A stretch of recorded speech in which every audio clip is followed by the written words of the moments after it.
Do you want to be more successful with your chronic thyroid disorder? Hi, I'm Dr. Corey King from AskDrKing.com, and today I'm going to be giving you a great tip to help you be more successful when it comes to battling your thyroid gland disorder, and that is going to be meal preparation. Oh my gosh, I know this is what a lot of patients just don't want to talk about, but I find that what's going to make patient A be more successful than patient B is going to be meal preparation. The number one stressor in your body is blood sugar.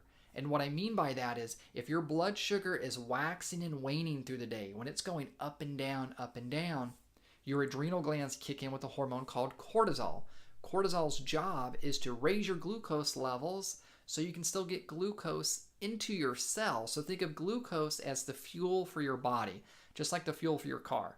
If you don't put the fuel in it, you know what happens. So if you don't put a constant stream of glucose into your cells, then your body is going to shut down. You can get, we call it getting hangry. We get hungry and we get angry. That's where the brain fog can come in. So the number one stressor is blood sugar. So how do we control that? By prepping our meals in advance. I'm just going to share how Natasha and I do this. Granted, we don't have children yet. We do have two little French bulldogs that I think they're more high maintenance than a lot of the children out there. But what we typically do is on Sundays, we typically prepare all of our food to get us to Wednesday.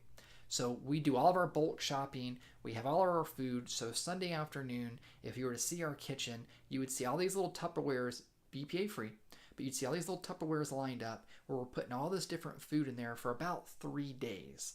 The reason we do this is because Natasha's job is all over the place.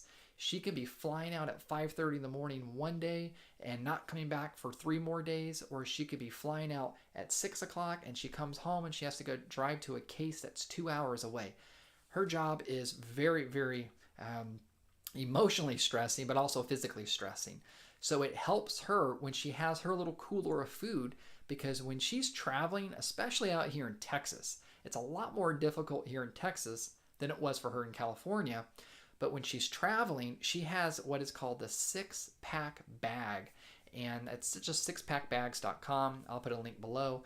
And she has one of their little baggies, if you will, that has the 3 different Tupperwares that it unzips in the front. That comes down. It comes with 3 little Tupperware containers. They fit nicely inside the container or inside the little pocket. The edges of it they're insulated, so she can put some drinks or some smoothies in there. The top of it actually opens up and she puts snacks and she puts her supplements in there as well.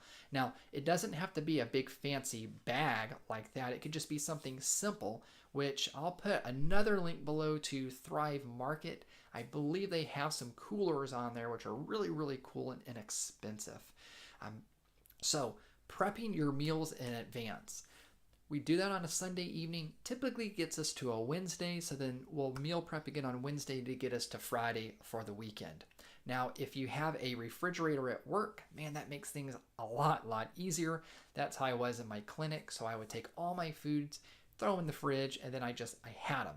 I didn't have to think, which is what makes meal preparation so nice. You can simply just go to your fridge in the morning, pull those foods out, and then you're on your way.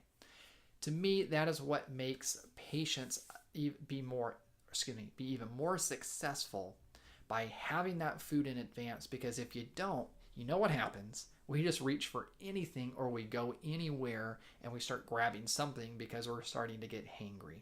So I encourage you to grab a great cookbook. I'll share one of our favorites down below in the description, but grab a great cookbook and do this. Challenge your family to take 1 new recipe a week and prepare it. And if you like it, put a green little sticky, those little tiny ones, put a green little sticky on that page. If you don't, put a red sticky. If you were to do that for just say 3 months, that's 4 new recipes a month for 3 months. Now you've got some great recipes that you can quickly go to in a time of need or that time crunch. And if you do that throughout the year, well, by gosh, you're gonna have a ton of recipes that you're gonna love. So we love to buy cookbooks online. That's where we get a lot of our ideas, but we also get a ton of ideas off of Instagram and Pinterest and social media, which is where we share a lot of our recipes. So if you want to learn more, make sure to visit us at AskDrKing.com. Make sure to subscribe to our YouTube channel so you can get more great videos like this, and I'll put all the links down to our social media accounts in the description as well. So if you liked the video, I hope you did, make sure to like it, share, and comment below. Share one thing that helps you with your meal preparation. That's what I want to know. Share one thing that helps you with your meal preparation. I look forward to seeing you on our next video.